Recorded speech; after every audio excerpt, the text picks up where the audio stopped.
हम्म।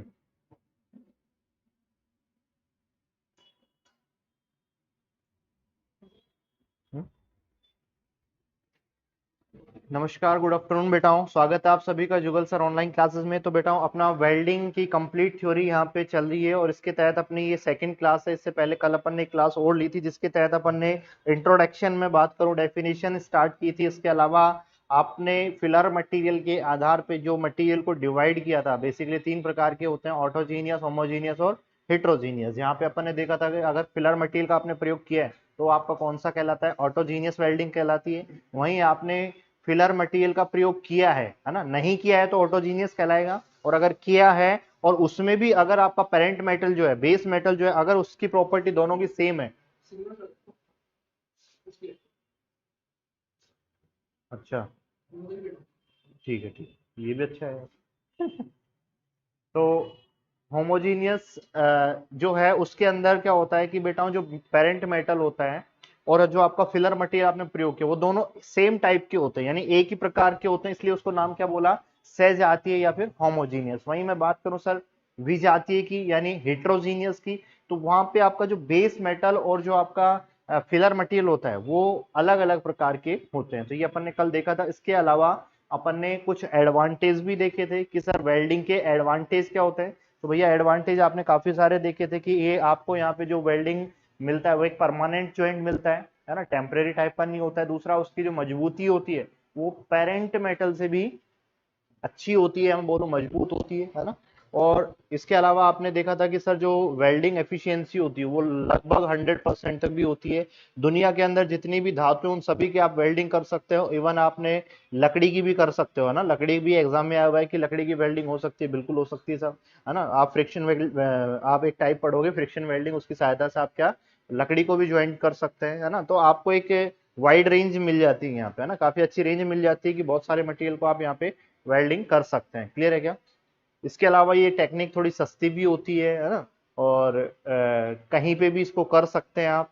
दूसरा, यहाँ पे इसकी जो रेंज है वो काफी है, ये अपन ने देख ही लिया। अब बात कर लेते हैं डिसएडवांटेज की ना। कल अपन ने लास्ट एडवांटेज तक किया था, है ना। उस दूसरा एक और चीज, लास्ट एक पॉइंट और था इसमें एडवांटेज में कि यहाँ पे जो टेंसाइल फोर्स होता है ना, बाकी जो आपके ज्वाइंट होते हैं ना, और कौन कौन से ज्वाइंट होते हैं, आपने रिविट किया, फास्टनिंग की, है ना, रिविट जो होते हैं या फिर आपके नट बोल्ट जो होते हैं ये भी आपके ज्वाइंट बनाते हैं। लेकिन ये सारे के साथ प्रॉब्लम क्या है कि टेंसाइल फोर्स यानी खिंचाव बल के अंदर ये थोड़े कमजोर हो जाते हैं या लूज पड़ जाते हैं एक तरीके से मैं बोलूं तो। यहाँ पे एक आपको फायदा क्या मिलता है वेल्डिंग के अंदर कि सर टेंसाइल फोर्स के अंदर भी आपका ज्वाइंट पे कोई घंटा फर्क नहीं पड़ता है, एकदम मस्त रहता है वो, है ना, उसमें कोई फर्क ऐसा नहीं पड़ने वाला। वहीं मैं बात करूं वो आपके नट बोल्ट या तो टूट जाएगा या लूज हो जाएगा ना।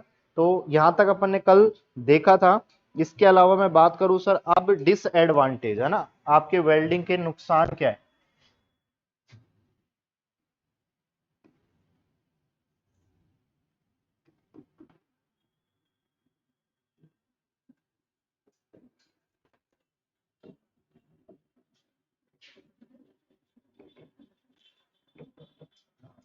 अब देखो, सबसे पहला नुकसान तो क्या होता है कि यहाँ पे जब आप कोई भी मटेरियल को या कोई भी मेटल को जोड़ते हो तो उसको आप पहले गर्म करते हैं, तो उससे क्या होता है, अनइवन हीटिंग होती है ना।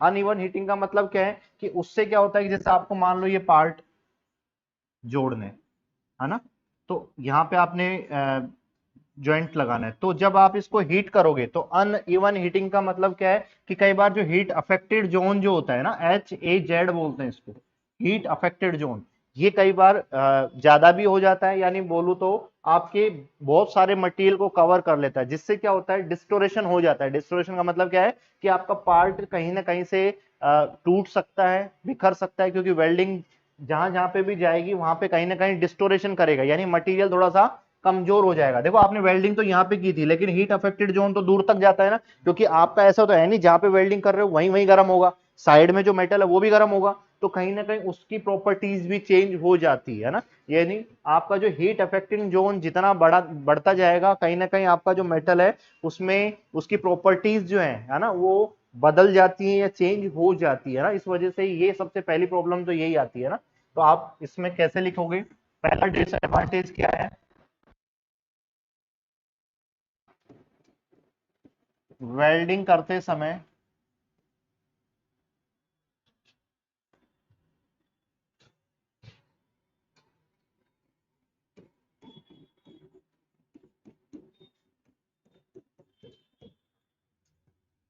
गरम, गरम बोले तो फ्यूजन, आर्क की सहायता से आप करते हैं। फ्यूजन करते समय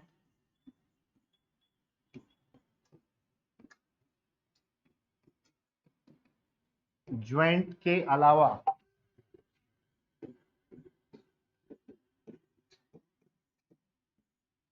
जो मूल धातु होती है,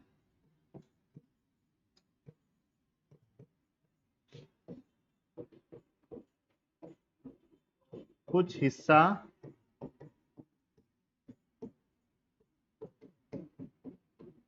गरम हो जाता है, जिससे उसकी संरचना बिगड़ सकती है, उसकी संरचना व गुण बदल सकते हैं, चेंज हो जाते हैं। यानी उसकी प्रॉपर्टी चेंज हो सकती है, हो सकता है उसका शेप बिगड़ जाए, है ना, उसका स्ट्रक्चर चेंज हो जाए। तो पहला डिसएडवांटेज तो ये होता है।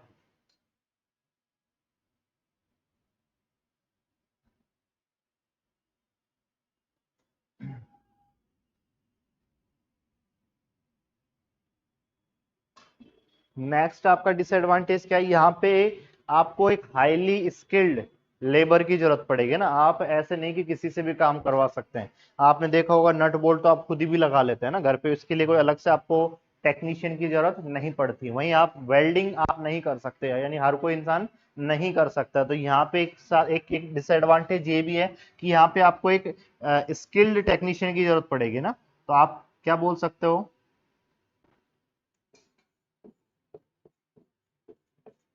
वेल्डिंग में एक कुशल कारीगर की जरूरत पड़ती है, कुशल कारीगर की आवश्यकता होती है। ऐसा नहीं कि आप किसी से भी करवा लोगे, जो मन में आए उसको पकड़ लाए और करवा रहे हो आप, है ना। आवश्यकता होती है यहाँ पे एक स्किल्ड लेबर होना चाहिए या टेक्नीशियन होना चाहिए, जो कि आपको पूरी वेल्डिंग जानता हो अच्छे से। वही कर सकता है, कोई भी नहीं कर सकता है इसको, है ना।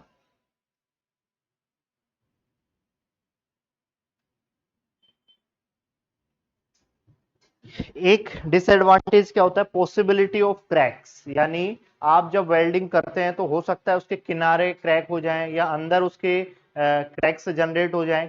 कारण क्या होता है, देखो इसके पीछे कारण क्या है। जैसे आपने वेल्डिंग की है ना, जैसे क्या किया, सर मेरे को वेल्डिंग करनी है, तो आपने वेल्डिंग कर दी। अब जैसे आपने इसको वेल्ड किया, ये बहुत गर्म पदार्थ है, इसका टेम्परेचर काफी हाई होता है। लेकिन जैसे ही जब ये ठंडा होता है धीरे धीरे, है ना, या आप इस पे पानी डालोगे तो ये आपका जो कॉन्ट्रैक्शन होता है, कॉन्ट्रैक्शन होने की वजह से क्या होता है, खिंचाव होता है एक तरीके से। तो इसके अंदर क्रैक्स जनरेट हो सकते हैं, आपके ज्वाइंट के अंदर मैं बात कर रहा हूँ, है ना। वो डिपेंड करता है कि आप पुलिंग कितना स्पीड से कर रहे हो, है ना। अगर आप नॉर्मली ठंडा करोगे तो क्रैक होने के चांसेस कम होते हैं। और कोई एकदम से सॉरी, आपने जैसे वेल्डिंग की, वेल्डिंग करते अगर पानी में पटक दिया उसको, तो कहीं ना कहीं क्रैक जनरेट होने के चांसेस होते हैं ना। तो यहाँ पे जो मिलने वाला जो ज्वाइंट है ना, उसमें कॉन्ट्रैक्शन यानी संकुचन की वजह से क्या हो जाता है, एक पॉसिबिलिटी है कि क्रैक जनरेट हो जाए वहां पे, है ना। तो नेक्स्ट एक डिसएडवांटेज क्या हो गया, वेल्डिंग ज्वाइंट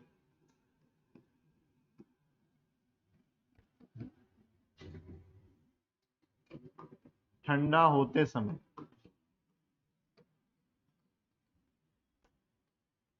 संकुचित हो जाता है, संकुचित होने के कारण,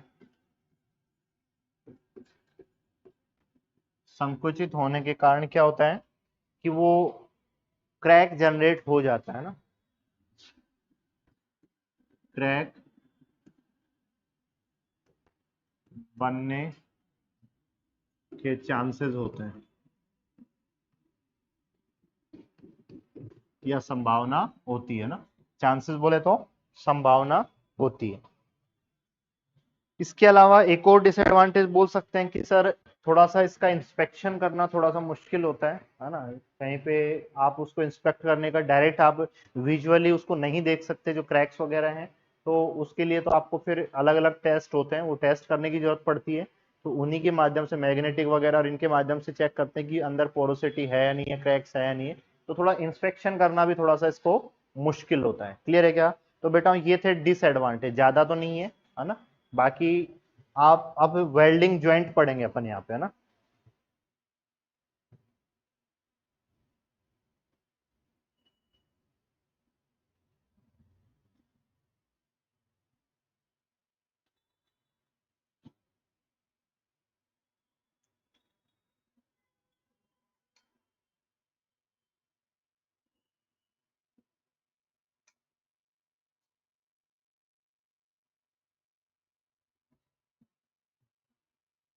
इसके लिए डायग्राम डाउनलोड कर लेते हैं, उससे ज्यादा इजीली समझ में आएगा।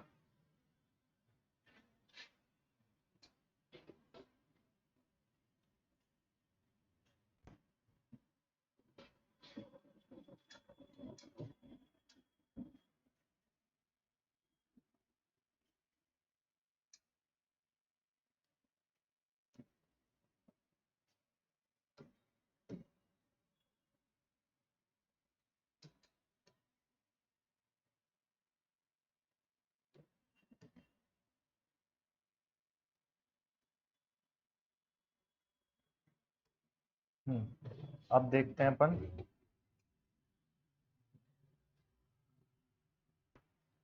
हेडिंग क्या डालोगे।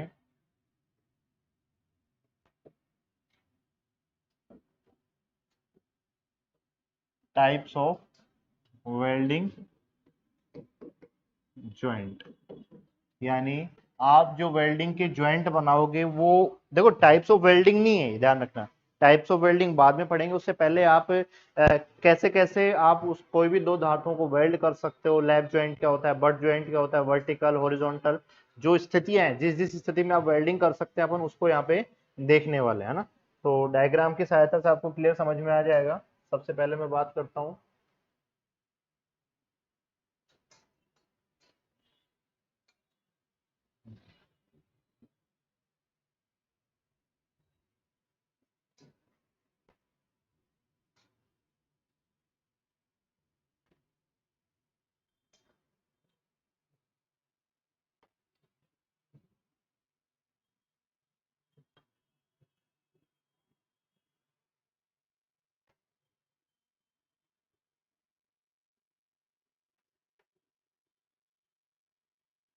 देखो ये एक सिंपल एक डायग्राम नजर आ रहा होगा आपको, जहाँ पे एक दो धातुएं उनको वेल्ड किया जा रहा है। यहाँ पे बीच में आपका देखो ये हीट अफेक्टिंग जोन है। हीट अफेक्टेड जो देखो ये थोड़ा सा ज्यादा रहता है। आपने वेल्डिंग यहाँ यहाँ पे की है, वेल्डिंग तो आपकी यहाँ यहाँ पे हो रही है ना। बाकी हीट अफेक्टेड जोन देखो यहाँ तक भी आपका है ना।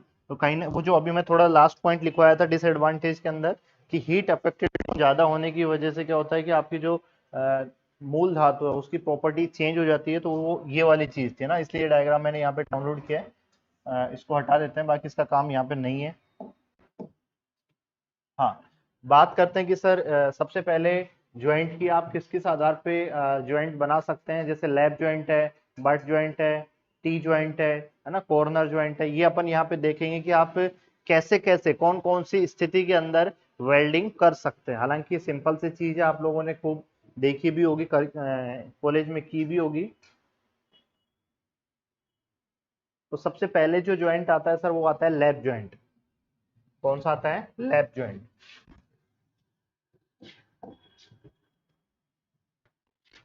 सबसे पहला ज्वाइंट कौन सा आता है सर?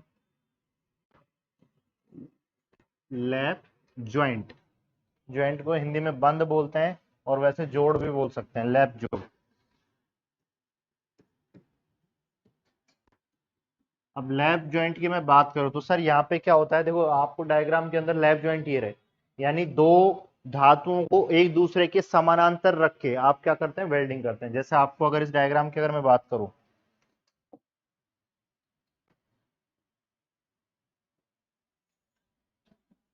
देखो ये डायग्राम को मैं लेता हूं इधर, ये चीज देखो, ये आपका लैप जॉइंट है ना। तो आप क्या करते हैं कि सर ऐसे दो धातुओं को एक दूसरे पे पैरेलल करते हैं और यहाँ पे आप क्या कर देंगे, इसको वेल्डिंग कर देंगे ना। यहां से आप क्या कर देंगे, इसको वेल्ड कर देंगे। इधर आपका, इधर ऐसे यहाँ पे भी आप क्या कर देंगे, इसको वेल्ड कर देंगे। इधर इधर इसको वेल्ड कर देंगे।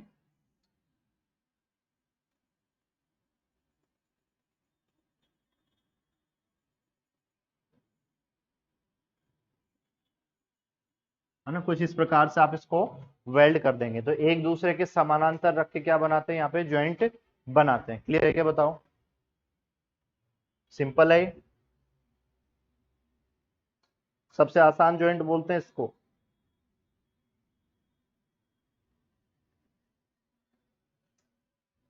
यहाँ पे आप फिलर मटेरियल का प्रयोग भी कर सकते हैं, या वैसे भी यहाँ पे थोड़ी आसानी भी रहती है वेल्डिंग करना, क्योंकि आप इजीली यहाँ पे क्या भर सकते हैं, आपका जो फिलर है मटेरियल है वो आसानी से इस फिलेट के अंदर, ये फिलेट कहलाता है ना, इसके अंदर आप भर सकते हैं इजीली। इधर दोनों साइड से ज्वाइंट कर सकते हैं। तो ये कौन सा ज्वाइंट कहलाया, लैप ज्वाइंट कहलाया। तो इसमें क्या लिखोगे, दो प्लेटों को एक दूसरे के समानांतर, है ना, इसमें लिख लो थोड़ा सा।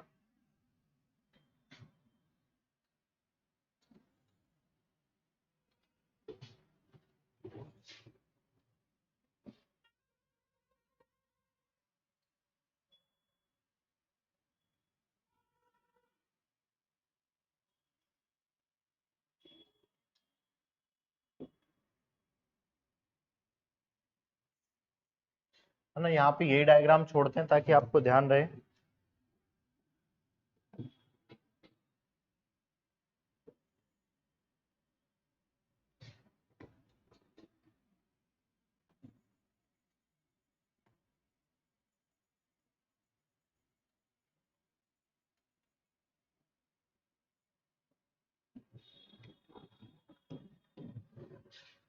इसमें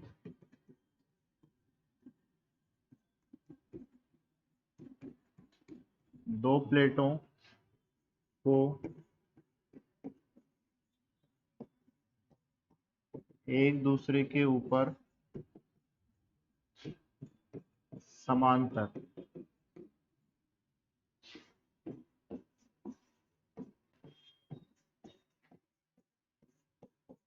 वेल्ड किया जाता है। सबसे आसान आपकी क्या है, वेल्डिंग है। ये वाली जो लैप जॉइंट है ये सबसे आसान पड़ता है। क्लियर है क्या, बताओ? नेक्स्ट आपका आता है बट जॉइंट।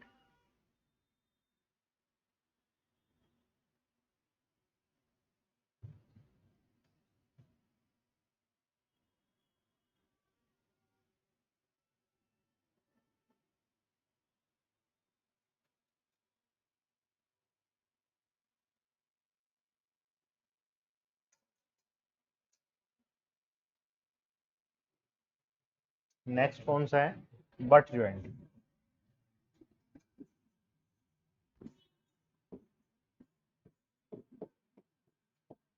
देखो इसमें क्या होता है, दो धातुओं को एक दूसरे के बिल्कुल आमने सामने रख के ज्वाइंट किया जाता है ना।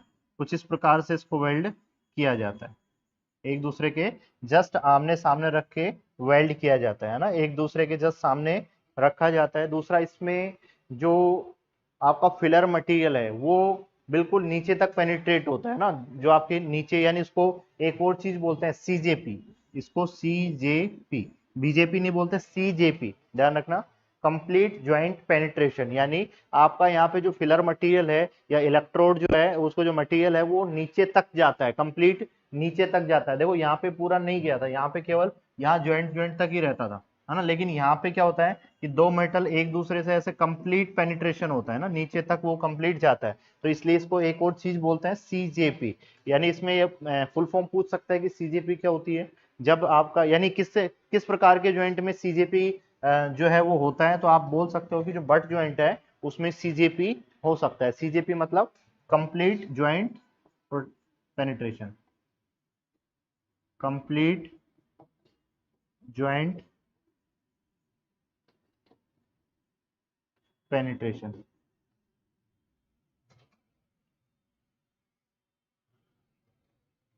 दूसरा, यहाँ पे ज्वाइंट जो मिलेगा वो अच्छा मजबूत मिलता है अपन को, तो आप यहाँ पे लिख सकते हो दो प्लेटों को एक सीध में रखकर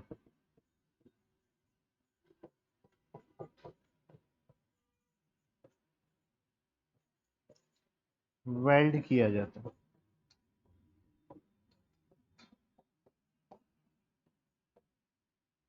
एक सीध में रख के क्या किया जाता है, वेल्ड किया जाता है इसमें।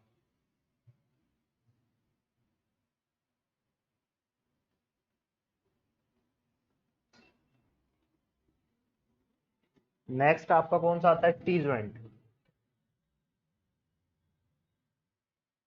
नंबर 3 पे कौन सा आता है, टी जोड़।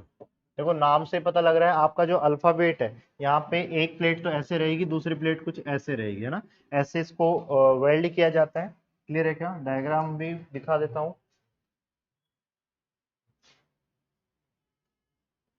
देखो ये आपका टी ज्वाइंट है ना।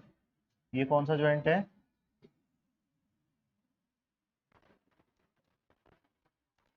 ये टी ज्वाइंट आपका। ये वाला ज्वाइंट कौन सा कहलाएगा आपका, टी ज्वाइंट। कुछ इस प्रकार, एक प्लेट को तो आप नीचे फ्लैट रख देंगे, दूसरी उस पर परपेंडिकुलर खड़ी कर देंगे ना, तो ये ज्वाइंट कौन सा कहलाएगा आपका, टी ज्वाइंट कहलाएगा।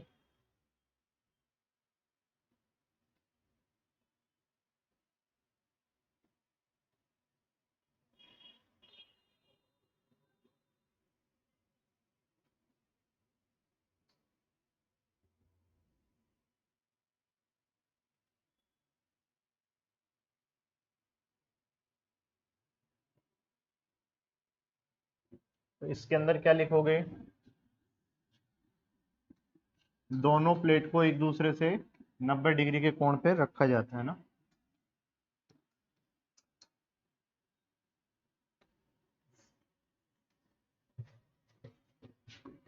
इसमें दोनों प्लेटों को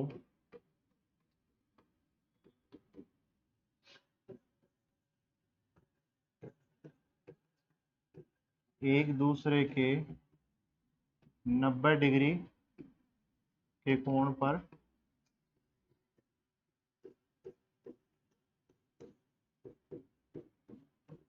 यानी एक दूसरे के परपेंडिकुलर यहाँ पे रखा जाता है। दूसरा, इसमें देखो डबल ज्वाइंट, आप डबल फिलेट ज्वाइंट भी लगा सकते हैं, सिंगल फिलेट भी।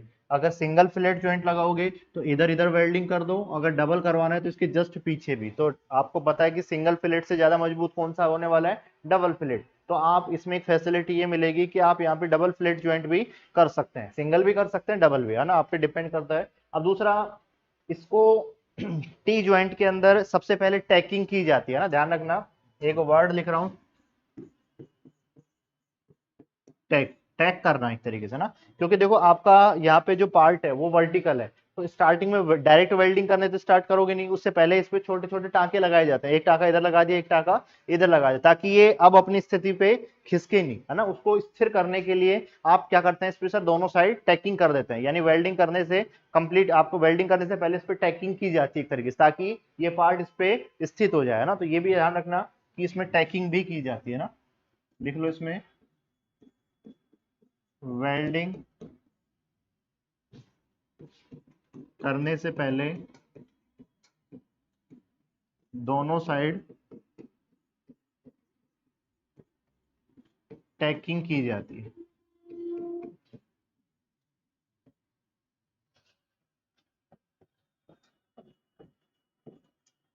क्लियर है क्या, बताओ।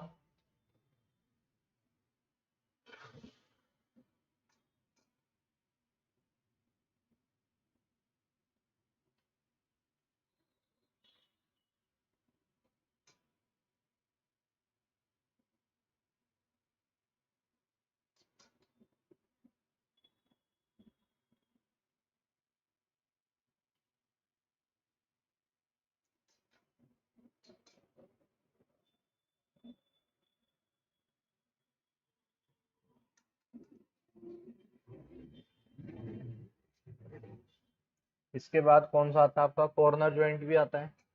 देखो ये रहा। देखो ये कॉर्नर ज्वाइंट, ध्यान दो प्रकार के होते हैं ना। कॉर्नर ज्वाइंट की मैं बात करूं,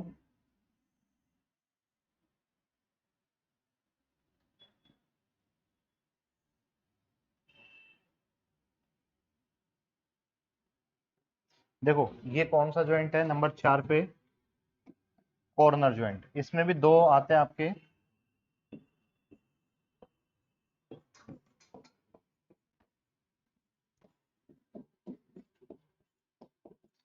एक तो होता है आपका क्लोज टाइप का, एक आपका होता है ओपन टाइप का। देखो एक चीज नजर आ रही होगी यहाँ पे, ये बिल्कुल जगह नहीं बच रही है ना, यहाँ पे इन दोनों के किनारे टच किए जाते हैं ना। आप कुछ ऐसे बता सकते हैं, जैसे मेरे को ये कोई दो धातुएं वेल्ड करनी है ना, एक तो ये तरीका था कि मैंने इन दोनों धातुओं को कुछ इस प्रकार लगाया कि बीच में अब गैप बिल्कुल नहीं बचा ना, अब साइड से आप इसको टैग कर सकते हैं। वहीं मैं बात करूं, एक ये था कि दोनों के किनारे किनारे मैंने मिलाया ना, कुछ इस प्रकार दोनों के किनारे किनारे मिलाया और यहाँ पे वेल्ड किया, तो ये ओपन टाइप का हो गया। दिख रहा होगा आपको साफ साफ कि देखो ये आपका यहाँ पे पूरा मटेरियल इस कॉर्नर पे आया और इस वाले यहाँ पे आप वेल्ड करोगे, यहाँ पे आपको देखो वही आप एक इस प्रकार वेल्ड कर सकते हैं। ये ओपन टाइप का होता है, इसमें आपको पूरा किनारा नजर आ रहा होगा, दोनों के किनारे किनारे टच करके बीच में वेल्ड कर दिया जाता है ना, और इसमें पूरा उसके ऊपर आ जाता है तो किनारे आपको नजर नहीं आते। क्लोज टाइप का कहलाता है, ये ओपन टाइप का कहलाता है। क्लियर है क्या बताओ कॉर्नर वाले में?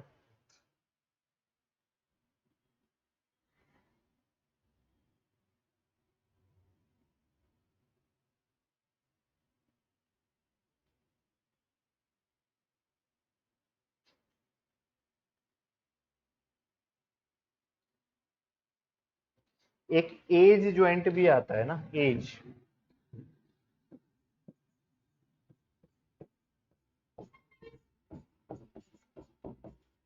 तो इसमें क्या होता है कि जैसे एक ही कोई धातु है, दूसरा कुछ इस प्रकार का होता है ना, ऐसे किनारे से किनारे भी जोड़े जाते हैं इसमें, है ना।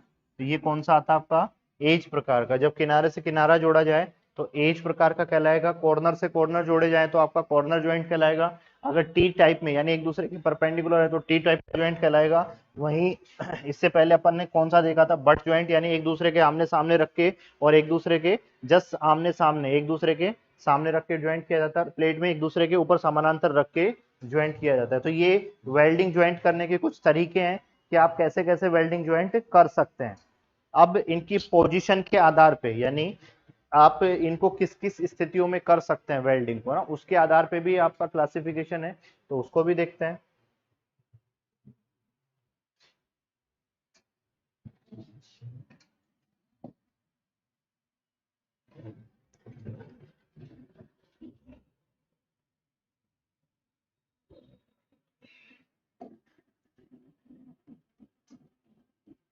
Types of welding according to position.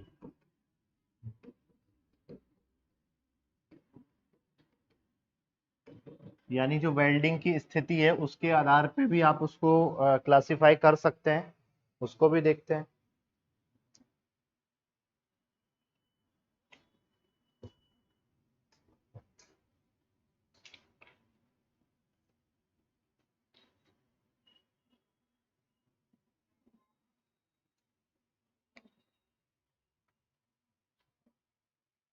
देखो उसको डायग्राम की सहायता से समझ लो, ज्यादा रामायण लिखने की जरूरत नहीं है इसमें, क्योंकि कोई काम की नीयत नहीं।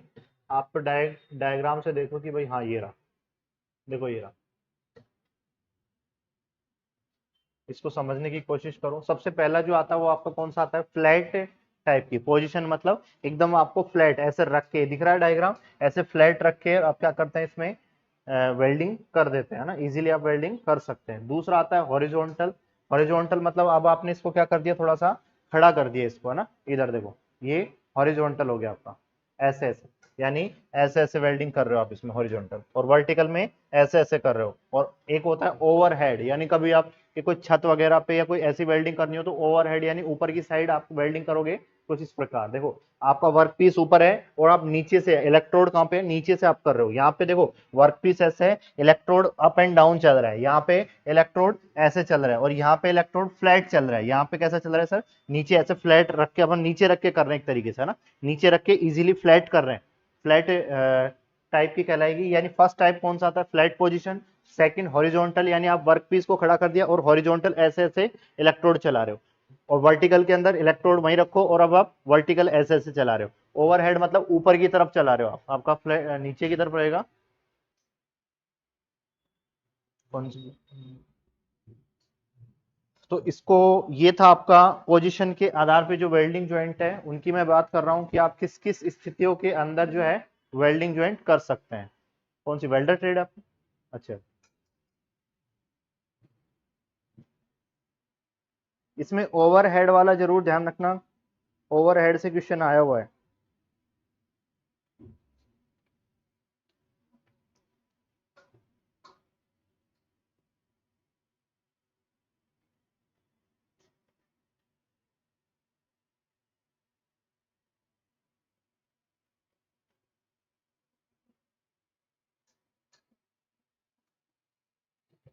इसके अलावा और भी काफी सारे हैं वेल्डिंग के टाइप, वो भी देख लो डायग्राम के थ्रू।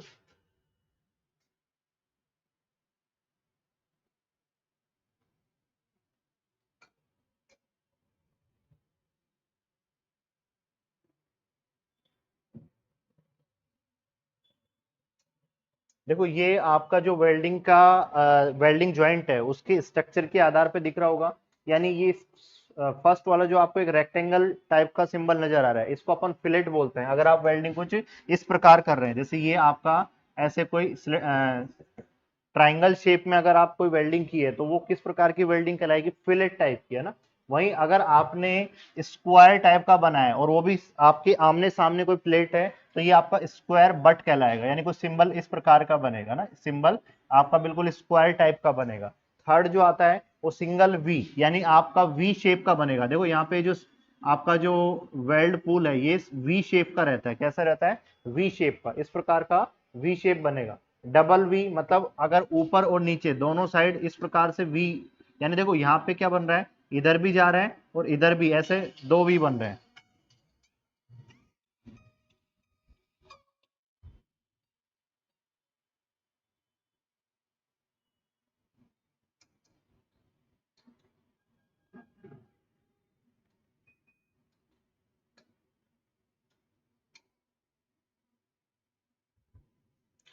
ठीक है बेटा, आज का टाइम हो गया, बाकी कल कंटिन्यू करते हैं क्योंकि मेरे को भी थोड़ा सा काम आ गया।